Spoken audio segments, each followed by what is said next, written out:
السلام علیکم۔ بسم اللہ الرحمن الرحیم۔ سوال نمبر 1,61,507۔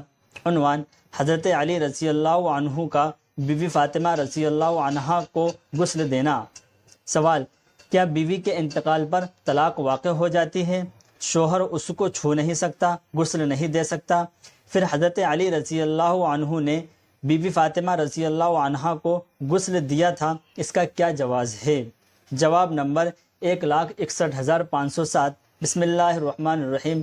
فتویٰ ID 1067-935۔ طلاق واقع ہو جانے کا حکم نہیں ہوتا، البتہ نکاح کے احکام ختم ہو جاتے ہیں۔ من جملہ ان کے بیوی کو چھونا بھی ہے، وہ بھی ممنوع ہو جاتا ہے۔ رہا یہ کہ حضرت علی رضی اللہ عنہ نے حضرت فاطمہ رضی اللہ عنہا کو غسل کیوں دیا تھا، تو اس میں ہی کلام ہے، غسل دیا تھا یا نہیں۔ بعض کتب فتاوی میں ہے کہ غسل تو حضرت ام ایمن رضی اللہ عنہا نے دیا تھا اور حضرت علی رضی اللہ عنہ نے غسل دلانے میں معاونت فرمائی تھی، یعنی مدد کی تھی۔